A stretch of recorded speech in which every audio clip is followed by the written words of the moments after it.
2021. So her story and our story basically starts in April of 2021. So I found out that I was pregnant, and at that time I was just really nervous and upset because I'd never pictured myself being a mom. That just wasn't in the cards for me at all.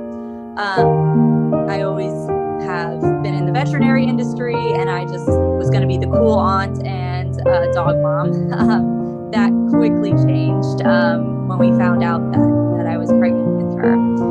So it was hard for me to wrap my head around being a mom, and it took a long time to do that. But after a couple weeks, maybe 10, 12 weeks, I started getting excited, which was great because I didn't think I would ever be excited to be a mom. And then it came point to do my ultrasound. So we went in, and it was just a regular ultrasound. I have some really great doctors here in the Lehigh Valley, and they were going through the anatomy ultrasound, just looking through really quick, and the doctor stepped out. And I said to my mom, I said, something's wrong. I feel it in my heart that there's something going on. So he left, and I also do ultrasounds on animals, totally different from people. But I noticed that it looked like, for me, her heart was on the wrong side of her body. And when he walked out, I said, and I even said to the doctor, I said, her heart's on the wrong side of her body. And he looked at me and was like, I'll be right back. And he walked out. And then he quickly came back in, and he just said flat out, your daughter, or he said your baby, because we didn't know it was a girl at the time, that we think she has congenital diaphragmatic hernia. And I just looked at him blankly, and I was like, okay, so what's that?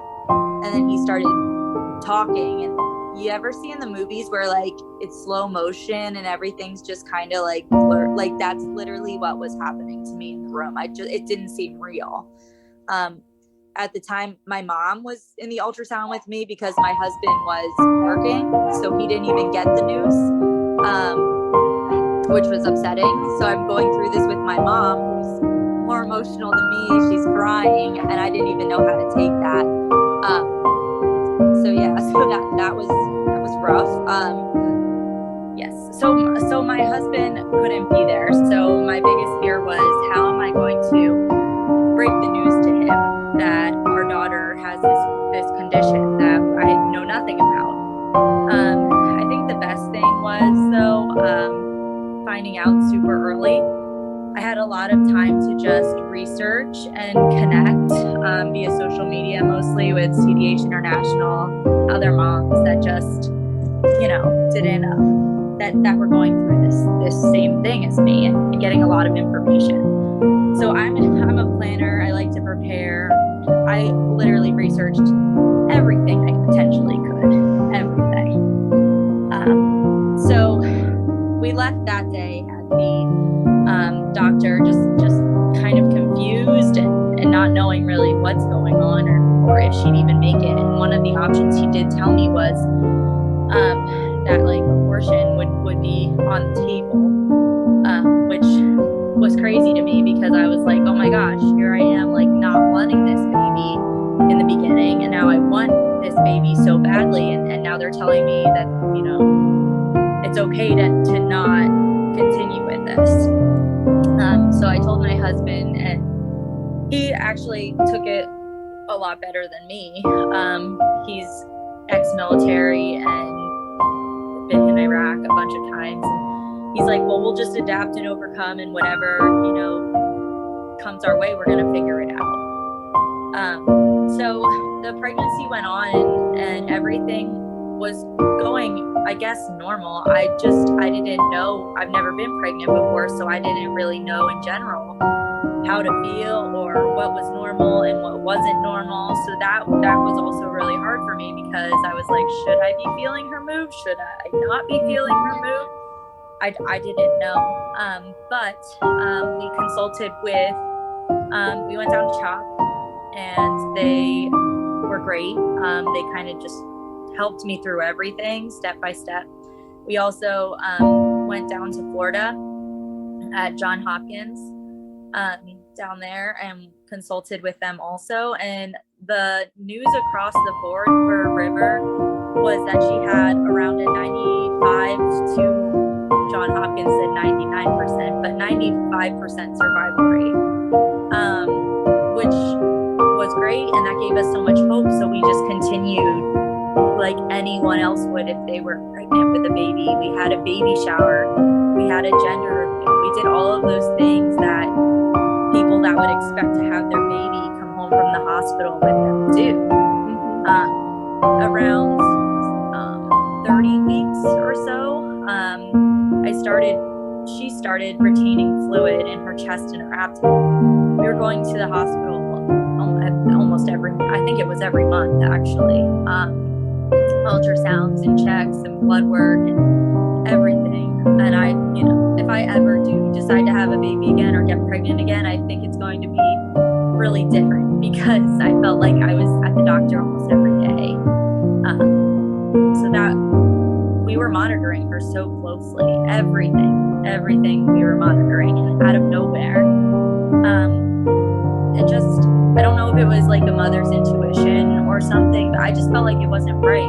And that's when I went back and they said that she was retaining fluid in her chest. So they did a thoracocentesis, which is basically like an amniocentesis. It goes, they take a large needle, it goes through my abdomen into her chest, and they drain the fluid. They did another recheck the following week, and the fluid was coming back. So then they had to do another again. So it was incredibly painful, but at the end of the day, I said, if this is going to help her survive, I want to do that. And it came to the point where she just kept retaining fluid, and no one knew why. They said it can happen with babies with CDH, but we don't know the reason really why babies just retain this fluid in their chest. So the next course of action for her was to place a stent in her chest, which would help drain the fluid out of her chest into the amniotic sac. So then the night before, I felt weird. I felt like something wasn't right. So I called the doctors and I said, something just doesn't feel right. I feel like maybe my water broke, and they talked to me for 20 minutes and they were like, no, your water didn't break. Like it's just being pregnant and stuff down there. It was different. So I was like, okay, well, I'll see you guys in the morning and we'll come in. And they're like, we'll do a thorough assessment before your procedure. At that point, I was 33 weeks pregnant at that time. And I came in and I told the nurses, how I was feeling the night before.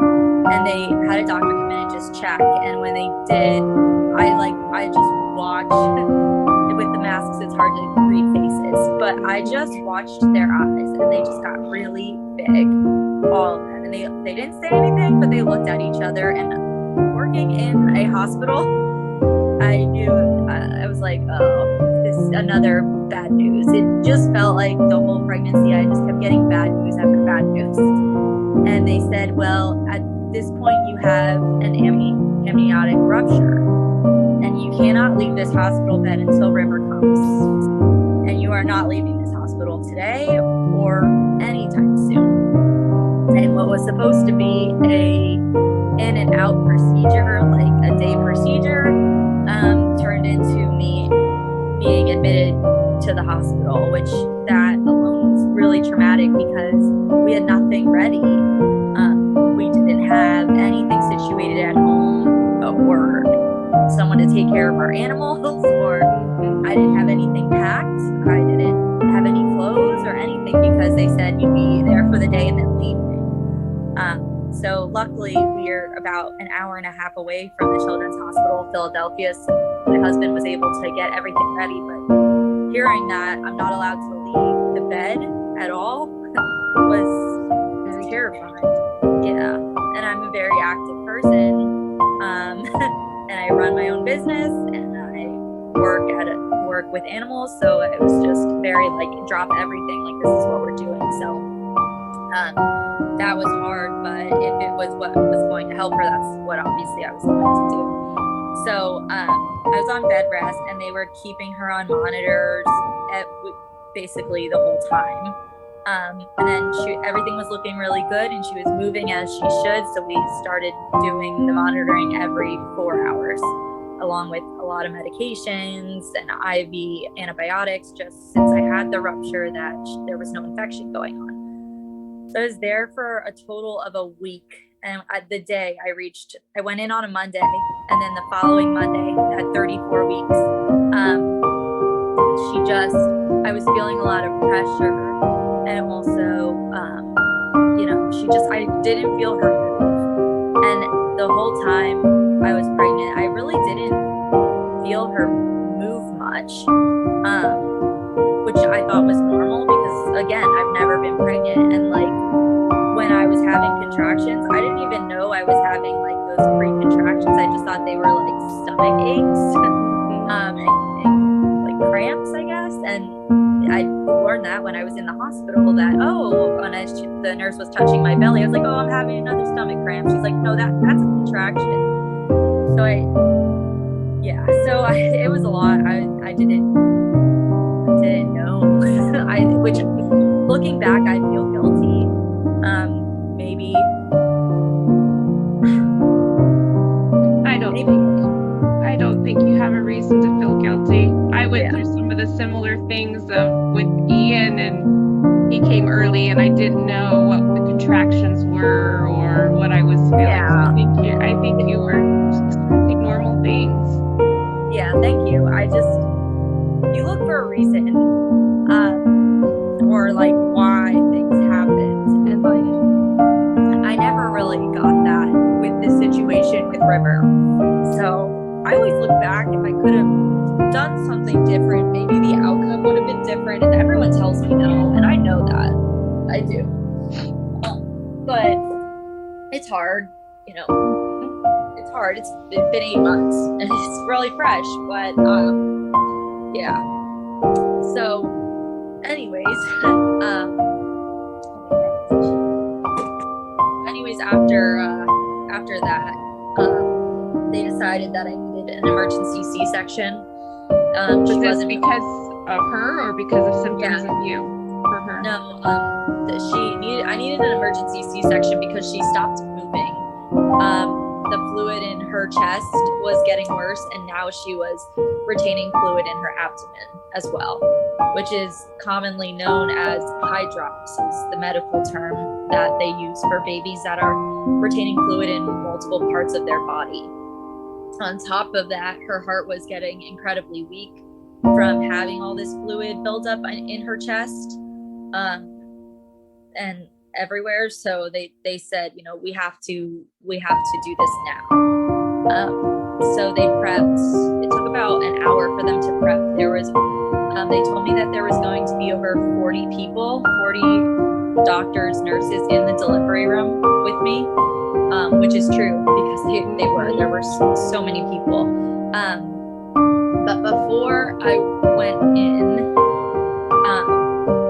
I remember just around 5 or 6 doctors and residents coming in, and I was in bed, and they all sat in a semicircle around me, and just their faces tell it all. But I know they tried not to, and try to stay positive, but they did tell me, they said, we just want to let you know that River is a very rare case, and we have not seen another baby with CDH like this.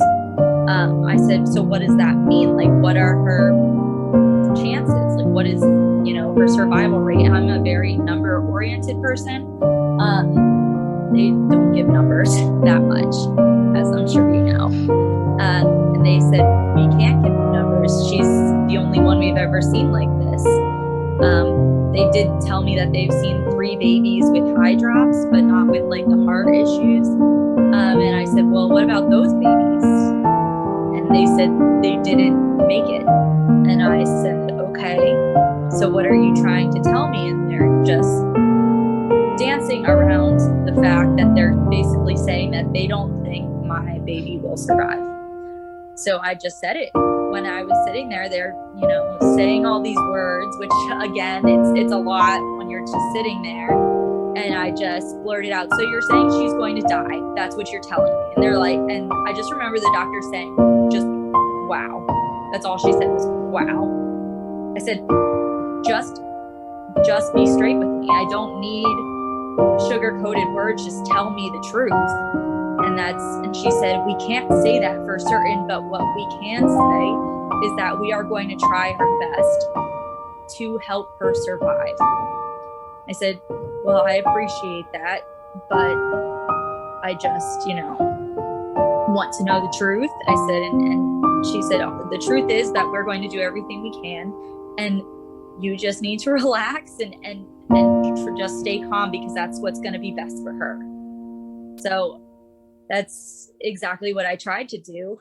So they told us that they were going to have a pastor come in and talk to us, because it was important to us that she was baptized if she would pass away. So the pastor came in and talked to us about she was going to be in the surgery room with us. And if something were to happen, she would bless River and we would say goodbye right there. So I was prepared to do that. I was mentally trying to prepare myself the best I could to give birth and say goodbye right there. And so we had a little time to ourselves, my husband and I, and he's such a brave person. He's been through a lot already with serving. So he was really my support system. Like, I was shattered, and he just held me while I cried. So he was like, you got to be strong for River, because if you're not, she's going to feel that, which I believe, yeah, she would. And I was like, yeah, you're right. Like, we're just going to push through this. We're going to, whatever comes our way, we're going to work through. So I remember it. He had to wait before I went into the surgery room. And I wasn't in labor at all. So the nurse and I walked down this long hallway, and I walked into the surgery room, which I thought was so bizarre, because when you see like movies or videos of, like, you don't see the mom walking into the surgery room and being like, hey guys, I'm ready to have a baby. So right. that was weird. It wasn't how I pictured it. So I walked in, and literally there's at least 40 people, and they're all just looking at me. And you can tell they all have masks on, but you can tell they're all smiling with their eyes. And everyone's like super supportive. And I went in, and I had to have my epidural, and the doctors at CHOP were incredible. They were so supportive, and one of the doctors just held my hand and looked at me, and she's like, we're going to get through this. You're going to be okay. And they gave me my epidural, which was nothing, honestly, in the moment. I don't, with childbirth, everyone says it's so hard. I think that was literally the easiest part of this whole experience. It didn't hurt. I didn't feel anything. I would do it 100 times over again, honestly. But yeah, so I laid there, and then my husband walked in and on the table, and at that point, a little groggy from all the drugs.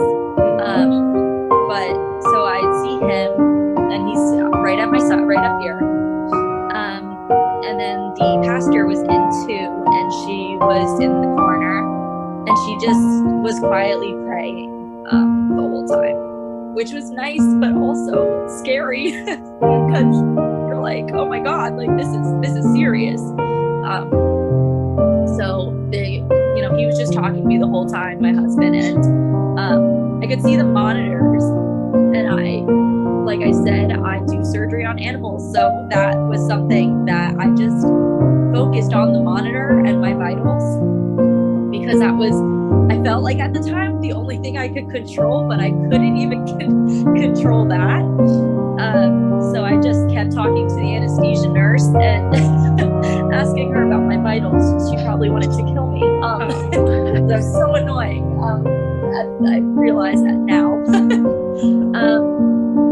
So they're doing the C-section, and I just hear that, you know, my blood pressure was dropping, and her blood pressure was dropping, and they're just, I mean, I'm awake, so I think they were being very like quiet about, you know, talking a lot about what's going on, but you have that big drape there and you don't know what's going on. And I was just trying to talk to them, also like not distract them, because I know that open. I was like, what's going on? Like, what is she alive? Like, is she in there? Like, and when they took River out of me, they told me, they were like, you're gonna feel a lot of pressure. And I did, and I just felt her leave me. And at that point I was like, oh my God, I literally have no control now. Like, she's gone. I can't help her anymore. And I looked at the pastor, and she's still praying, but she's not walking over there to bless her. And I said, why is she not blessing her? Why is she not? We need her baptized before she goes. And they said, no, she's fighting. She wants to live, which was really great to hear. So they rushed her. There's 3 rooms, and they rushed her to the next room, which is the CPR room.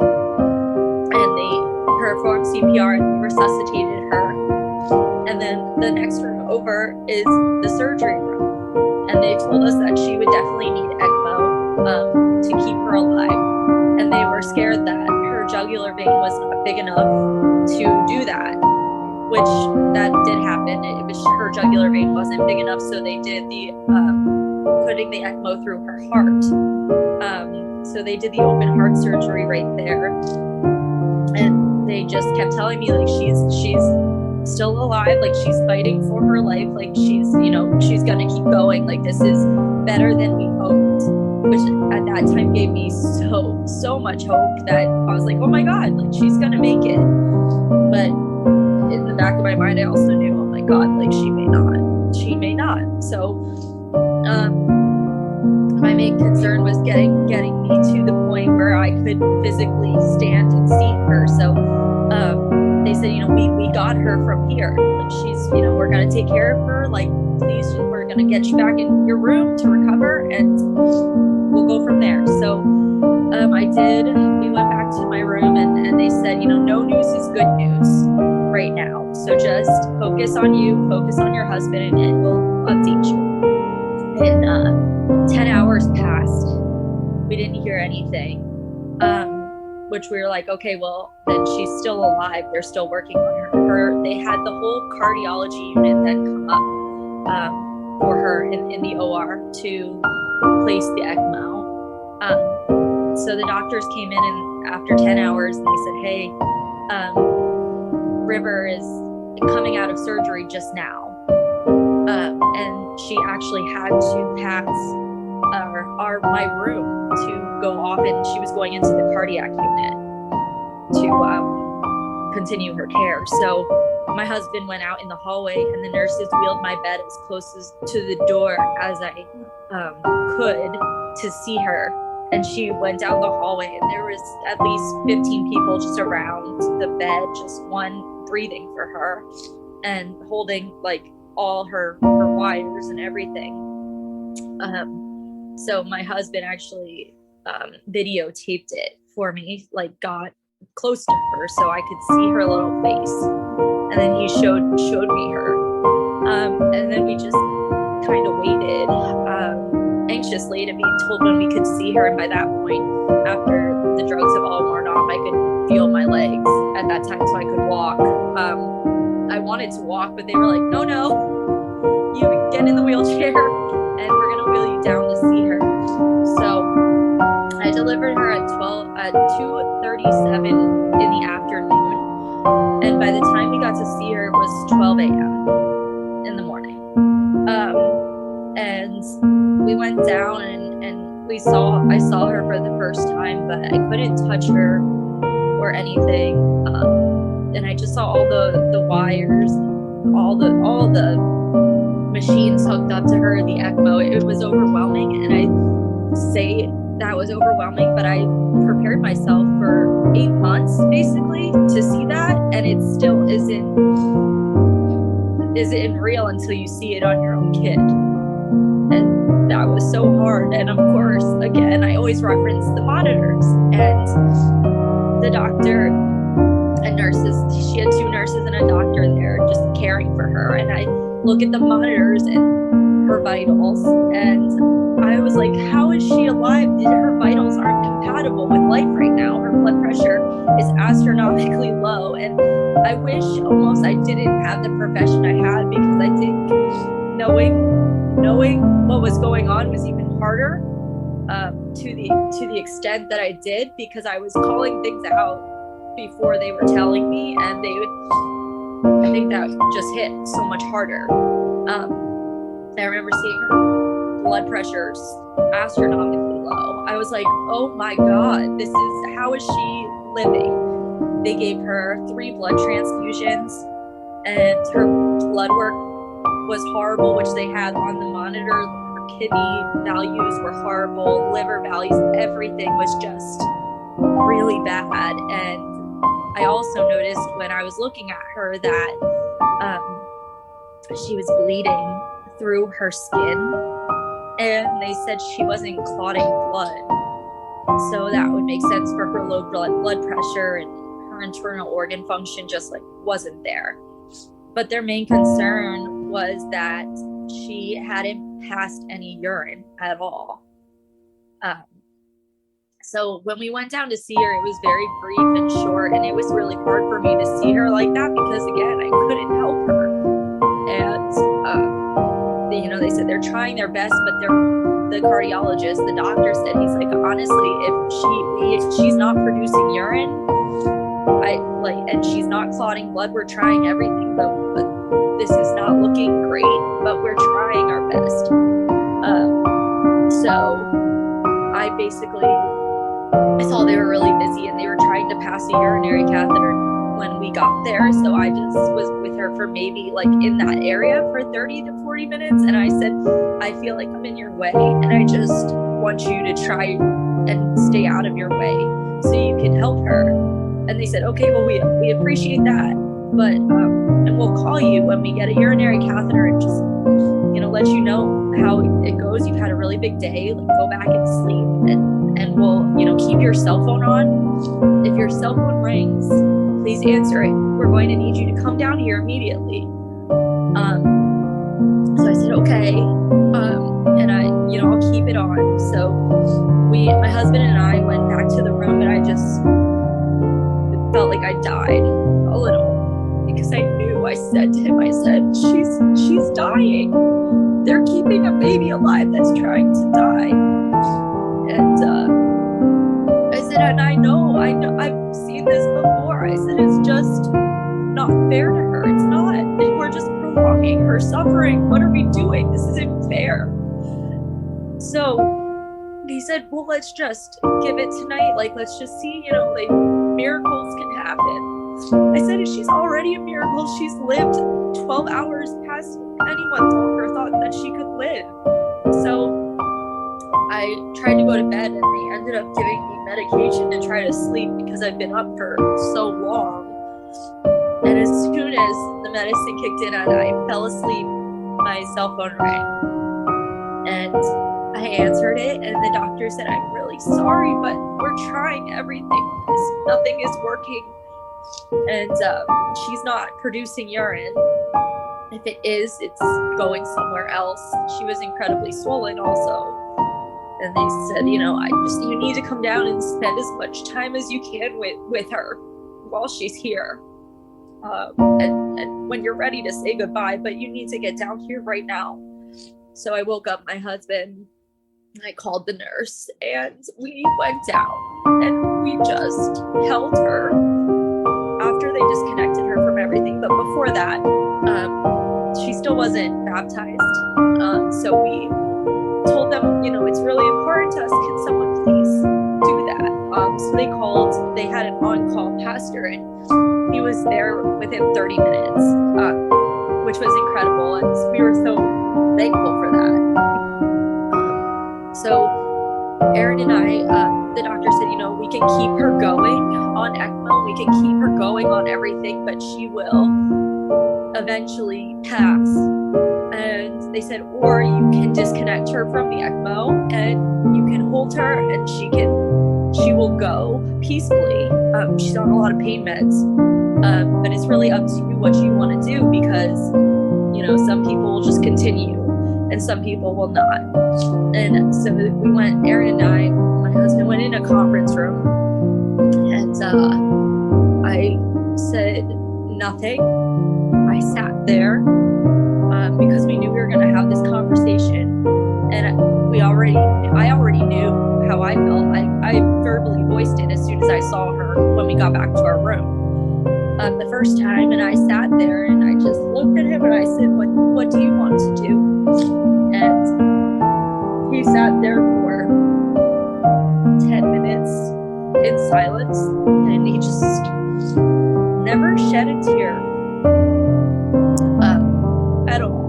And he just, after 10 minutes, just broke down completely. I've never seen him cry, because he's always the brave one.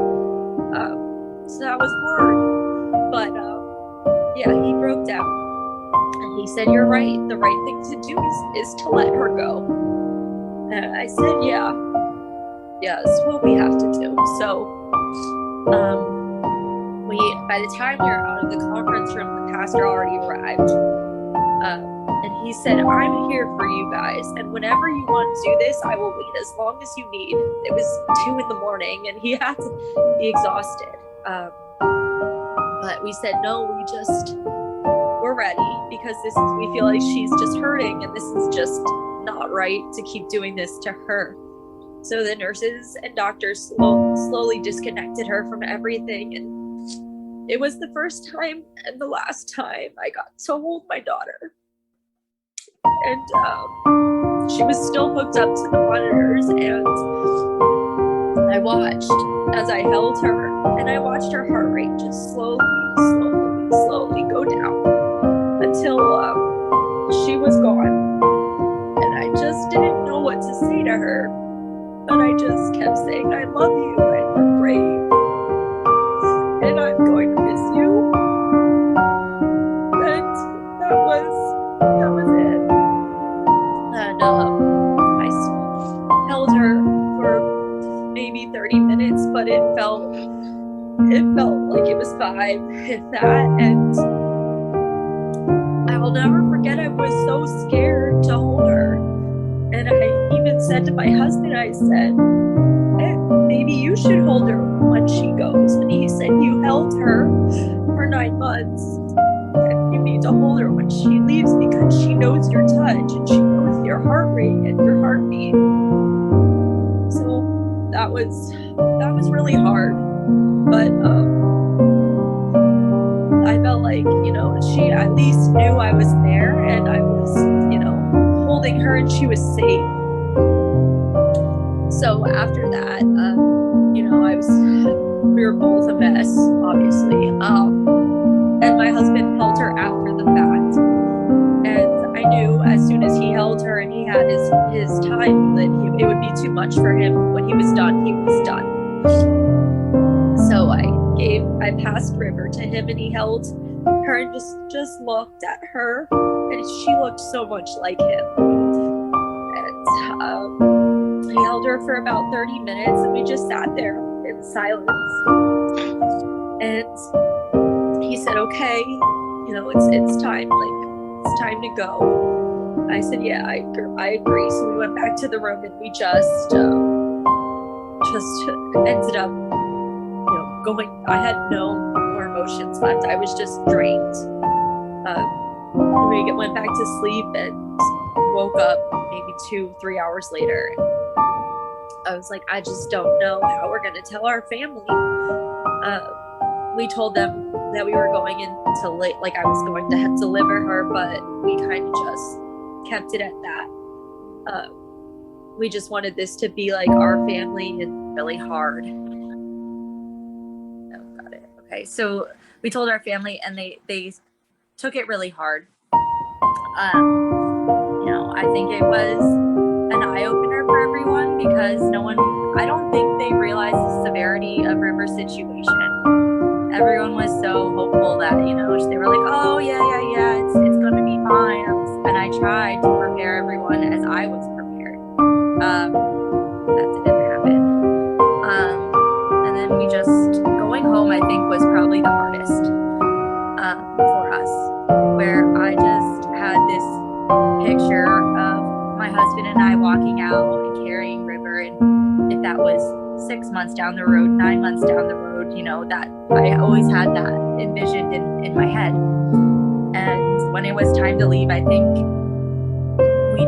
I didn't want to leave the hospital. I don't think my husband did either, because it felt like I was just leaving a piece of her behind me, because every memory I ever had of my daughter was in the hospital. And then we're being told, okay, you're discharged, you're good to go, and we're here if you need us, but go home. And I was like, go home to what? Everything that meant anything to me was here. So we were told we could leave in the morning. We sat in the room for 8 hours, and I was just like, okay, I think it's time. Like, we'll gather our things, because I was living there for a week. Everything was actually more than a week. I was there for about 2 weeks after everything was said and done. So we packed everything up, and I had a lot of flowers from everyone. And my husband and he carried out flowers, and I was hugging her clay footprint, and I just held it so close. That's what I left with. I never thought we would be that couple to lose our baby. I just being told it was a 95% chance that she'd be walking out with us. It just stung so much more. And my husband was holding the flowers, so I think everyone assumed that we had a baby coming home with us, because they couldn't see the clay footprint I was holding, and they said, oh, congratulations. And we just said thank you, because we didn't know what to say. Getting home, I think getting home was also really hard too, just because we had a nursery for her, and everything was so ready for a baby for the most part. I mean, she was super early, but we had the crib and everything like that set up. And my mom and my sister just came by the house, closed everything, and put everything baby related away, which I guess they were trying to do what they thought was right, but at the same time it felt like that she didn't exist. So it's been 7-8 months now, around there, that we've lost River, and it's still obviously hard for me, a lot better than I've been, but it's still an ongoing thing of grief. I see women with babies, and I'm not jealous or mad at them, but I just wish it was me. All my friends had babies. We were all pregnant around the same time, so it's hard looking and seeing, them grow, and they would be the same age as River. Those sort of things are just hard to get through life. But also, we're giving back too, which I think has helped a lot. And my husband and I had a big fundraiser 2 months after River passed, and we had a CDH event, and it was basically just educating people on what CDH is, and we had raffle baskets and just donations set up to go to families in need, and we raised around $5,000, which was great, from our friends and family, and some people we didn't even know. So that helps with our grieving, and that's where we're at with our story and our journey right now, is just trying to get through and go on on with life and just remember her and grieve appropriately, I guess. So does River's name have a meaning to you? Is there a reason why you guys picked River?